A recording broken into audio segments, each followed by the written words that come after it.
Okay, it is 6 o'clock p.m. on Tuesday, May 13th, 2025. We'll call the Common Council meeting to order. We have been joined with Combined Troop 84 today, who is going to lead us in the Pledge of Allegiance. So let's all stand, and you can lead us.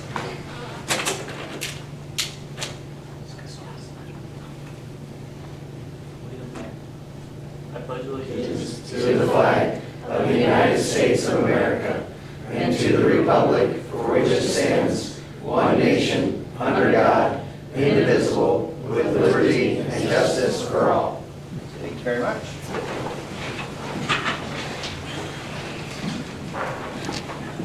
Roll call, please. Middleton. Here. Varga. Here. Romano. Here. Weagle. Here. Bockelman. here. In front of you are the minutes from our last meeting on April 22nd. Yes, we have 3 members that can vote on it. Any changes or corrections? Hearing none, can I have a motion to approve? So moved. Second. Jennifer, you can't move. do that? Nope, Okay. sorry. Okay, Dan moves, I'll second. and Jenny seconds it. Further discussion? All those in favor show by the usual sign. Tad, Jenny, and Dan approve. Abstain. And Jennifer abstains, and Brent was not a council member then. So we welcome Brent Bockelman to our council. Thank you. Next up is the compliance with the statement of benefits. And we'll go through these unless you guys want to. We can go through these one by one, or we can go in totality. So both Rinley Properties and QIG are both the same company, if you didn't notice that. And then we also have our friends at Casey Jones Plating. That one is in its last year, I believe, of abatement. Rinley Properties are close to that, I believe. So I think QIG is in their second to last year, and Can I ask a question? you may ask any questions you have. Were these all turned in on time? I believe so. Yes. There you go. I moved that we had passed them all as one. That's one. I second that. Okay. Are we including the solar? Yeah, so I'm sorry, I apologize. Does that include the solar array that was also put into there? I didn't mention that one, but that is in your Dropbox. That is from IMPA. They are way above their expectation, but I just want to make sure that you're doing all 4, which is Rinley, Casey Jones, QIG, and the solar array. That's fine. Okay? I second. So Jennifer motions to approve all 4, find them in compliance, and approve an additional year abatement where applicable. Okay, and Tad seconds. Further discussion or questions? Okay, all those in favor show by the usual sign. And I'm gonna abstain just because I'm not. Okay, okay, so Jenny, Tad, Jennifer, and Dan approve, and Brent abstains. Okay. Made that easy. Next up is the fence code revision. Nathan, I'll invite you up, please.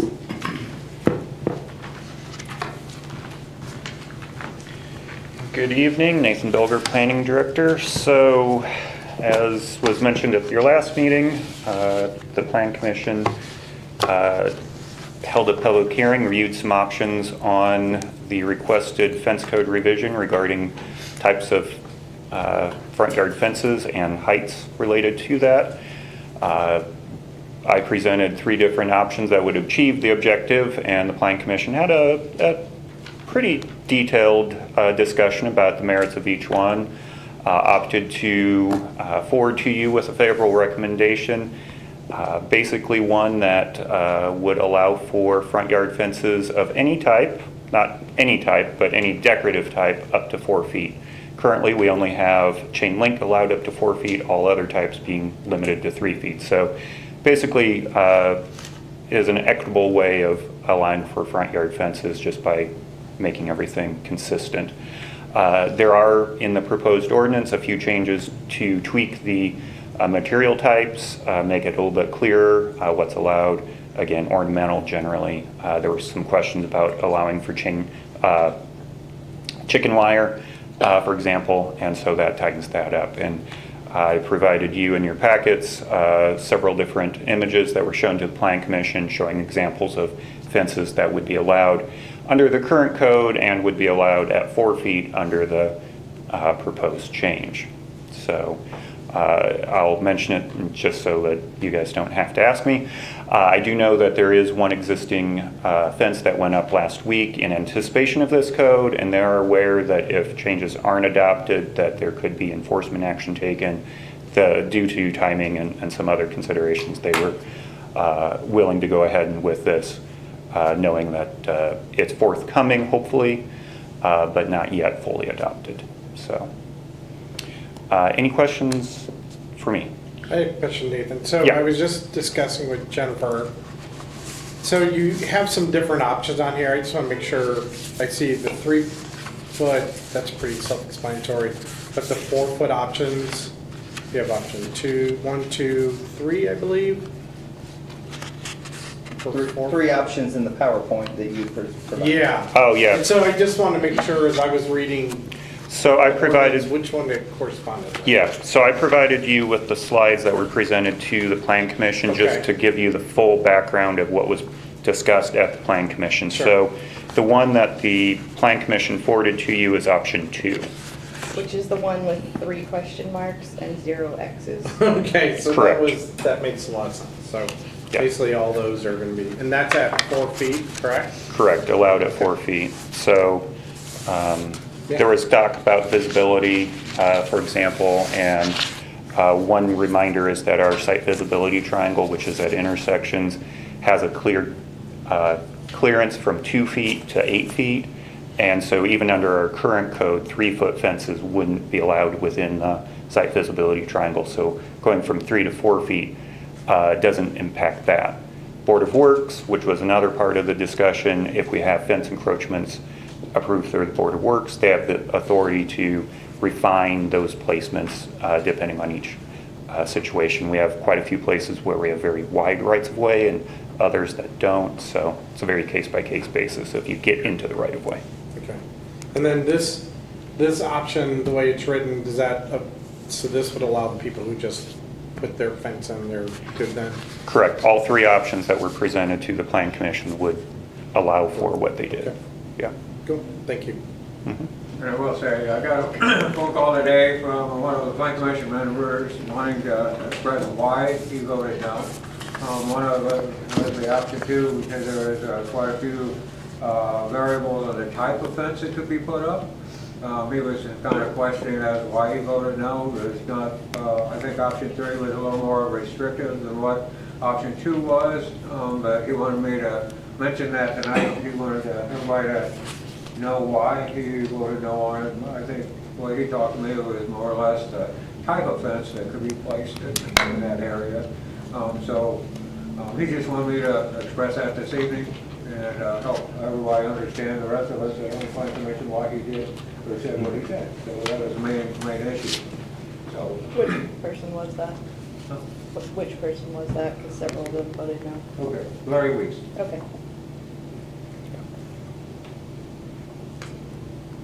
Yeah, in the memo, I did mention some discussion that was in the, not the opposition, but the dissenting discussion. A couple members wanted to keep everything at 3 feet, so actually lower it to be consistent that way. One felt like front yard fences just shouldn't be allowed whatsoever, and then Mr. Weiss was kind of in between. So those were your four members. I think the only thing that I would want to add to it is that we voted the way we did, who voted in favor of it, because we wanted to be able to give residents options, especially in the downtown part of the city where they may have less real estate essentially to deal with. Maybe their front yard is the best place for a fence for a variety of reasons, for kids, for dogs, whatever. And that was an option that gave really the residents more choices. Well, quite honestly, it doesn't happen every day. I mean, I think this is like the first one, and since I've been here, I've been here going on 18 years, and it's like, I don't remember very many times we've had this issue. So it's kind of, I think sometimes, just because one person has an issue, do we have to change the whole code for one person? But at the same time, things have been in place for so long.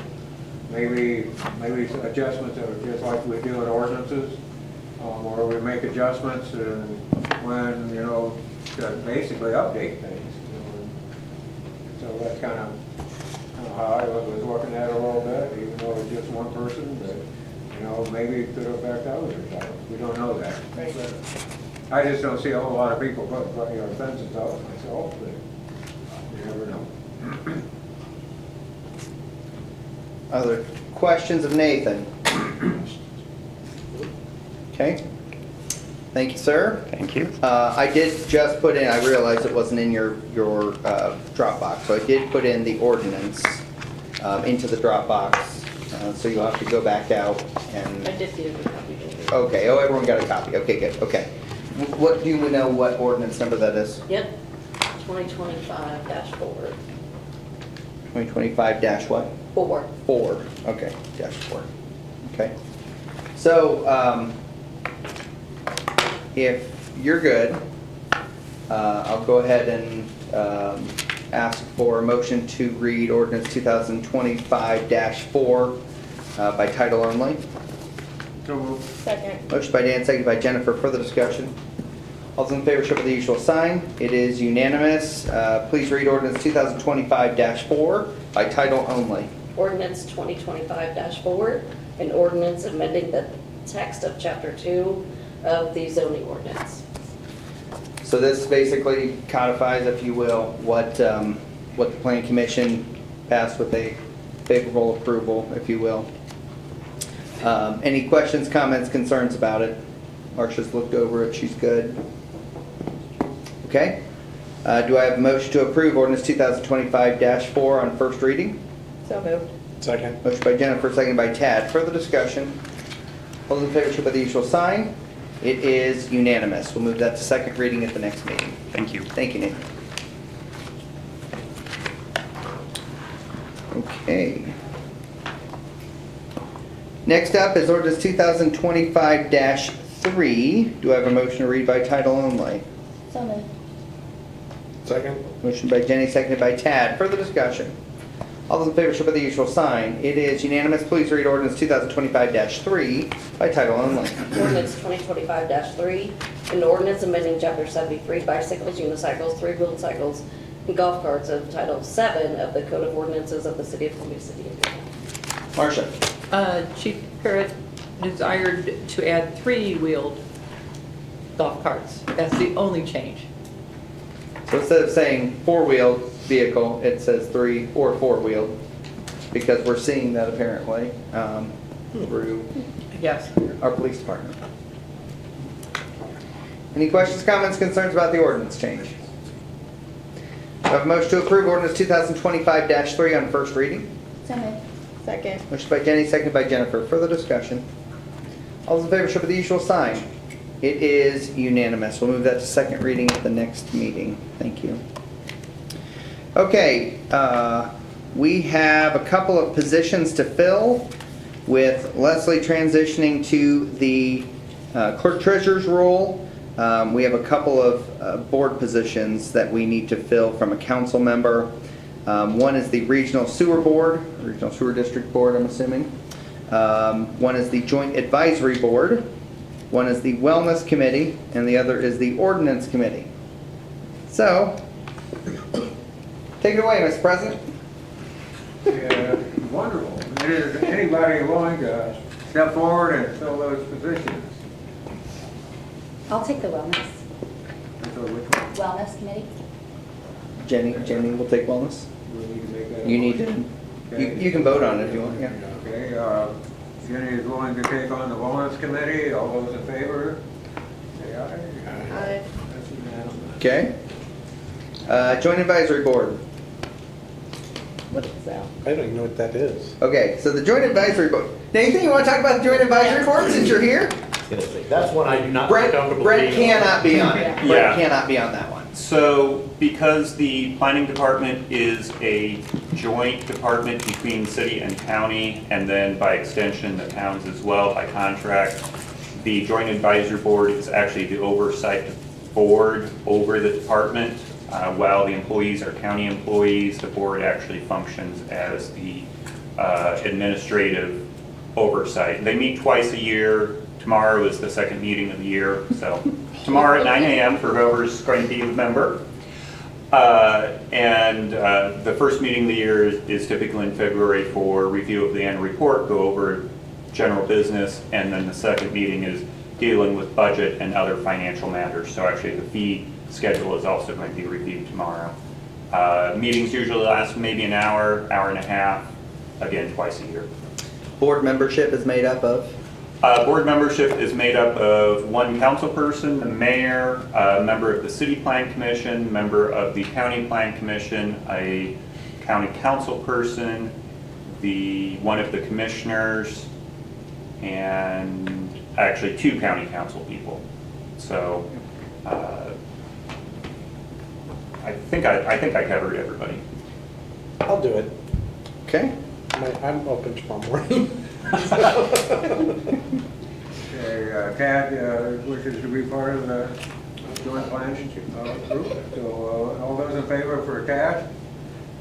That's 4. Okay. Where's the meeting, Nathan? Meeting room E in the government center, so across the hall from the planning office. Regional Sewer District. Regional Sewer. When are meetings for that? The third Tuesday at 5:30. This month, we're not having a meeting, so right now, it's kind of hit and miss for meetings. Just depends on what's on the agenda. How long do they usually last? Depends. I've had meetings last for 2 hours. Sometimes they're 10 minutes. So it truly depends on what's on the agenda and who all shows up. And I will say that if nobody wants to step up and do it, I was advised that I could remain on the board. So, but I would be happy to pass it off if anybody else wanted to step on the board. Is that something that we need to decide at this meeting, or can we do some research and revisit that at the next? That's up to the council. So, You want to table it till the next meeting, or? Yeah, I would like to do a little bit more research before I make a promise that I can't keep, but that's something that I would possibly be interested in serving on. I just don't want to. I'll make a motion that we table it till the next meeting then. Thank you. everybody good with tabling? Yes? Okay. Last one is Ordinance Committee, and who's in charge of Ordinance Committee? Kat, is that you? I believe it is me. Okay. So Ordinance So am I. Committee is, So it's, I was gonna say, Ordinance Committee is made up of two members of the council, as well as usually, I think it's what, Police and Fire Chief and Sally, most of the time? Yep. So, it's kind of an ad hoc, meaning that it just kind of, well, I don't know if that's official. It just meets kind of as needed, let's say it that way. I would be open to that one. Okay? Okay. Brent showed interest for being in the Ordinance Committee meeting, or meet the group, so all those in favor for Brent? Terrific. Okay. Very good. Thank you. Now that that business is taken care of. Move to department head reports. Nathan, we'll start with you. Permits are starting to pick up as of the first week of May. The first couple months were definitely very cool in terms of permits for both countywide and city specifically. The past 2 weeks have really started to make up for that. We're running actually record numbers for that particular week. However, single-family dwelling permits are still very, very cool in the city. I believe they're about half of where we were year to month last year. So that's a little sad, but we'll see how things shape up over time. Couple building updates. The Parkers Gym, which is to be located on Connection Way between Crossroads Bank and the Pediatric Dental Office. I believe they're using Impact X as their current name. They will be obtaining, if they didn't get their permit today, they will be this week and starting to break ground up there in the next week or two is their plan, and to be open ideally by this fall. Brett Miller Warehouse, which is actually a very small business, but he opened down on Raber Road a couple of years ago, is doing a parking lot installation, which I highlight for him because it's actually a relatively large project for him, being a very small business. It's a one-person operation, and he's been very successful over the past couple of years. Installation of the parking lot was part of the conditions of approval for the development plan that was deferred to allow him time to basically save up and put that in. So that's down at Raber Road, right after it becomes Raber Road from Whitehart Street. And then finally, Jen, I don't want to step on your toes, so if this was going to be something you mentioned, but the historic tours had, okay. The historic tours that were put on by Columbia City Connect and the County Museum had 34 attendees last weekend, which was a very good turnout for the first time doing it. Doc Gilliam, Jen, myself, and Nikki Keister with Columbia City Connect hosted essentially three different tours of downtown, and the response that we've had both then and since gives us the indication that we need to schedule more, definitely next May again, and then potentially at least one more yet this year. So we're enthused, and hopefully that becomes an annual thing that everybody can look forward to. Questions of Nathan? Thank you. Chip? Yes, Eagle Park Skate Park, grand opening, you'll be getting an invite tomorrow, I'm very sorry. But that is Saturday at 5 to 8, it's gonna be probably pretty big. We are giving away several bikes and skateboards, having a live DJ, and several different bike teams that do tricks are gonna be showing up, so it's gonna be a fun time. The trail is moving along quickly. I think with either this week or start of next week, Main Street will be down to one lane with a lit traffic signal to let people pass through, because they have to put an island in Main Street. And today the new community engagement specialist started, Jackson Longball, and everything went well with that. So other than that, just a bunch of day-to-day little fires to put out. Just for clarity's sake, the bikes and stuff we're giving away is not bought with taxpayer money, just so you're aware. Yes, sorry, they've been So donated. It's gonna be, but it's gonna be a cool event. It has came at us really, really fast. We've been working with the volunteer skate park advocates and stuff, and so we've been trying to catch our breath a little bit. It's kind of, it got done, but not like sidewalks done to it and everything, so it's kind of like, we need to open it so people can use it, because people in essence have been using it. They're already Yeah. using it, so. Yeah, so hopefully the weather holds out, we can get sidewalks completed to it for Saturday, so What time is that on Saturday? 5 to 8. We're gonna do the ribbon cutting at 5. I was supposed to meet today with the skateboard advocates, but the rain kind of called us off, so Gotcha. Okay. I'll send out more of an agenda later. And we're supposed to have a rules sign that goes up between now and then, Yes, just so you're aware.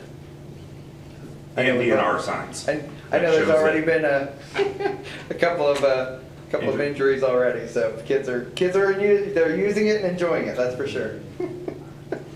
Questions of Chip? Thank you. Terry? We finished door wiring for the control doors at the new jail, and also got the server rack built, so that's ready. I believe Sean said his guys are gonna run the fiber to it this week, hopefully, if the weather holds out for them. Our new domain controller, we're gonna bring online Thursday morning, so we're having a network outage for about 30 minutes, hopefully. And we'll have that installed, and so that will be updated. Continue to work on, we have at least 7 new employees in the last 2 weeks, so I'm trying to get them all entered into the system. So that takes a little bit to get them through the whole system, email and everything set up for them. That's about it for the major stuff. Questions of Terry? Thank you. Matt? The pool's on and circulating. It'll be ready to be opened on the May 24th, on Labor Day, Memorial Day weekend. We're actually started putting in the bricks up at Patriotic for the memorial. We started putting those in yesterday. And I'll give Ashley a call or email when they're finished, so she can let the families know. Baseball and softball are in full swing. Was down there last night and watched a lot of games. The guys are working hard trying to stay on top of stuff, especially with the rain in and out. The grass is growing pretty good. Melinda's working hard with two pool managers. We have a situation where Red Cross is not doing as many classes as they once did for lifeguarding. So we're trying to find a different avenue for us to get good lifeguard training for our guards. So we're in the midst of doing that. We found a couple different options. We just have to narrow it down. We hope to have a great season there. And the next thing we get ready for is Old Settlers. Question, Matt? Thank you. Kelly? It's going to be more construction happening around town besides the trail that Chip was talking about. Brooks Construction got our Community Crossings Award, and there's 33 ADA ramps on the list that they will have to take out and replace. I think that's going to start next week. They're starting to call in locates now, so that'll be on the list coming up. There's a couple sewer taps that were put in, one on North Oak Street and West North Street. And appreciate the contractor working with us on that, because that was one of the streets that was on the paving list. We didn't want to pave it and have them cut out into the street, put a sewer tap in, so appreciate them working with us on that. Our concrete crew was working out of Eagle Glen, putting ramps in and a sidewalk, and there's another sidewalk they'll be doing the following week, and a couple more 88 ramps. And there's some 50-50 sidewalk applicants that put in applications, and we're waiting to hear back from them. And our guys completed one on North Chauncey. So that's a few things we've been doing. Question of Kelly? Thank you. Mike? May 1st, Mike Schroeder from the Water Department myself attended the Indiana Finance Authority meeting, which allows municipalities to apply for funding through SRF and OPRA. Staff went through, cleaned all our diffuser and aeration tanks, which consists of about 1,000 diffusers, poured muriatic acid on them to clean them. They rinsed those off and filled tanks back up. They completed all that last week. If I mentioned before, the secondary valve we were having issues with, the parts came in, so they will start putting that back together. And I also mentioned the long-term control plan, the LLC, the level of control letter that came from the state, the issues that they, or I should say that they found issues with. I sent them a response back on May 2nd and copied the mayor on that, so we're just waiting for their return. Questions of Mike? Thank you, Mike. Dynamic duo. Do Want to introduce yourself? Do you want us up there? Absolutely, I want you to come. All right. I'm Jackson Shipman. I'm a senior at Columbia City High School. I'm Daniel Mullet. I'm also a senior at Columbia City High School. And we're both members of the Columbia City Youth Council. And we met at mid-April last month to talk with Mary Raber and Little Turtle about how a bill becomes a law, and just kind of presented to the 5th grade classes. And so we split into 3 groups, and we would teach, each got to teach 2 groups of students, but some more multiple classes. But and we just went over, the stages of a bill, becoming Kind a of law. a digestible level for 5th graders. And we let them actually work on. It's kind of a fun activity, them making their own bills and it going through. We split the kids up into different, Senate, Congress, and the president, and it went through the process. And so that was a fun activity that we did with them. Questions of youth council members? I think these two guys would be fun to hang out with. I'd say we're pretty fun to hang out with. Thanks, guys. Appreciate it. Marcia? Leslie? I have nothing. A couple of things. Got a couple reports that I forgot to do during board work, so sorry, Lisa. So from Sean, there's some electrical poles that are set by the pickleball courts. I think that they're working on some of those issues. They've changed 80 failed electrical poles, if you will, around the city since the testing last year. They're going to be, the company to do the testing of those poles will be back in this summer and test the remaining 1,163 electrical poles that we have. So we'll see how many of those fail and those that we know we need to change out. Stump grinding is continuing from the trees that were cut down because they were either dead, dying, or diseased. Working on fiber at both Eagle Park as well as the Newell Jail, is what he calls it. Hope to have fiber to the former Whitley County Jail by the end of the week, hopefully. They are selecting a contractor for a transmission pole project on Radio Road. And Sean did have a new employee that will be starting in the beginning of June. His bucket truck that was scheduled for an April delivery is now scheduled for a September delivery. And they've started engineering some new power lines on State Road 9 in conjunction with Northeastern RMC to kind of have some new conductors and things like that installed. Not trained conductors, but power conductors, just for the record. And then Mike Shoda's report's pretty lean, but they are working on North Park Drive to put new water main in there. That's taken a lot of their time. They're also doing some meter replacements. And we did have, I think he maybe mentioned this at the last meeting, but we had a pump go down in the chlorine room. So basically the scenario is where we had two pumps. One of the pump went down, and so when they went back to the manufacturer, they said, hey, we don't manufacture these pumps anymore. So Mike contacted other people, and they've now switched to a new kind of model. So we've ordered, I think, 2 of those that have both the pump and the motor that's all in one unit versus having 2 separate units, a motor and a pump. It's the whole thing. So we're doing some of that transition, if you will, right now for that. And he is in Plainfield for an MS4 meeting right now, I believe.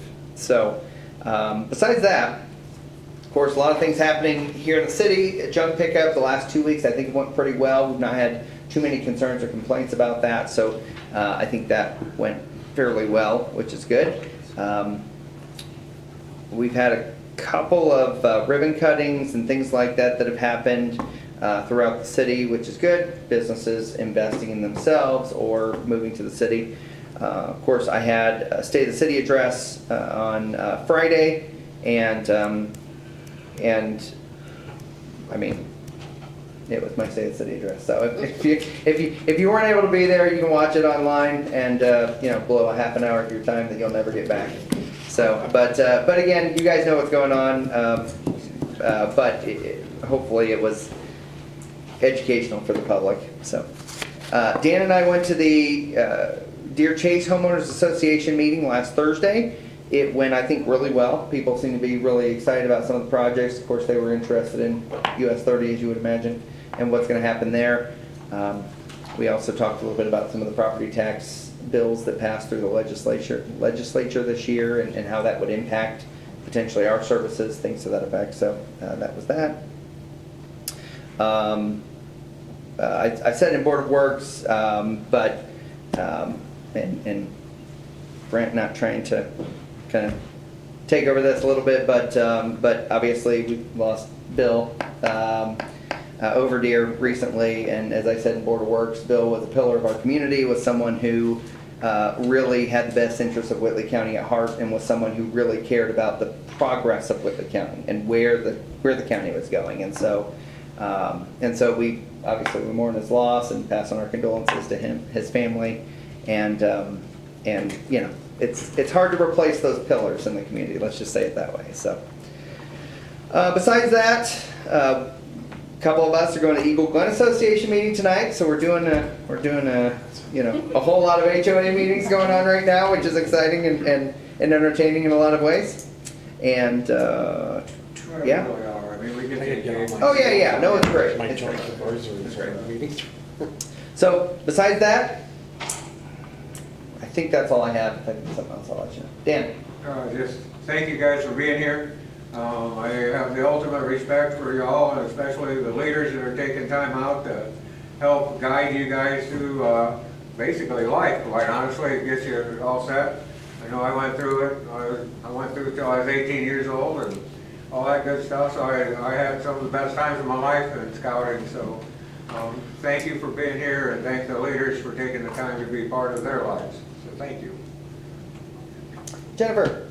Just an update from the Arts Commission. If you're listening to WJHS or visiting Bones Theater, you're going to see our ongoing awareness campaign that we have this year about what the Arts Commission is doing and about ways for people to get involved. You don't necessarily have to be involved in the arts to care about the arts, but we definitely could use some volunteers helping out with some of the things that we want to do this year. We just came out with a new arts calendar that features artists ranging in age from, I think, about 13 to up in their 70s from our community with a little bio and some of their works on the calendar. Some calendars will be available here at City Hall. There's some at Bones Theater, some at the museum, some at Bruja, so they're out there. We are gearing up for the annual studio art tour in September and partnering with the museum again this year for Art at the Museum in August and September, which not only brings out historic Whitley County art that's in the museum's archives, but also invites local artists of all ages in the community to get involved and showcase their own work. Sometimes it's the first time anybody's ever shown anyone their work, so it's pretty exciting. Very cool. Thank you. Tad? So we had redevelopment today. We actually had a lot of stuff that we covered today. I don't want to bore you with all the details, but we're still waiting on final clearance on the LML property that's been ongoing for at least 8 or 9 years. We're working on a parking lot swap with the county at the corner of Jackson and Line Street. That's kind of been in the works, been in discussions for a while now. So we got one more thing to, one more hurdle, Yeah. and we'll see if that goes through. We got proposals on, or a proposal on the Whitley County, the jail, the new old jail proposals, and we went back, asked them to go back to drawing board to update pricing just because it was $9 million, which seemed a lot.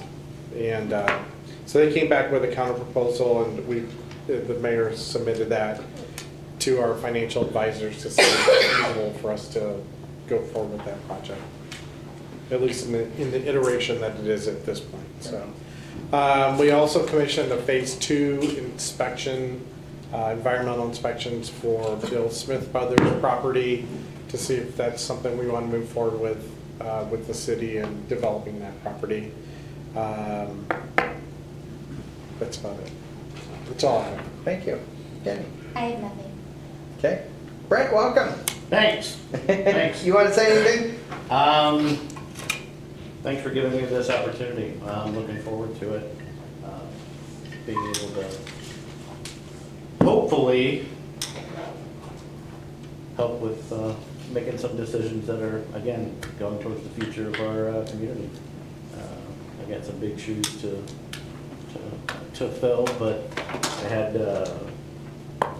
as you know, the swearing in was the day after he passed, and Mom was right here standing beside me, so I'm just really looking forward to serving. That's awesome. Yeah.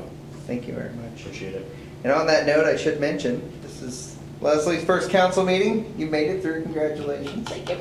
Thanks for all your effort. Leslie has been neck deep in the files that are all piled up in her office. And between her and Rosie, they're tackling a lot right now, and so I appreciate that. We've had a couple of curveballs already this week that are fun that we're dealing with from an administrative standpoint. But in any case, yeah. Audience, you have anything you'd like to ask us or say? Well, also, we can have questions afterwards too if you want. So. Come on, Lucas. Come up with something. No? Okay. Well, we have no press, and with that, we will call the meeting adjourned. Thank you.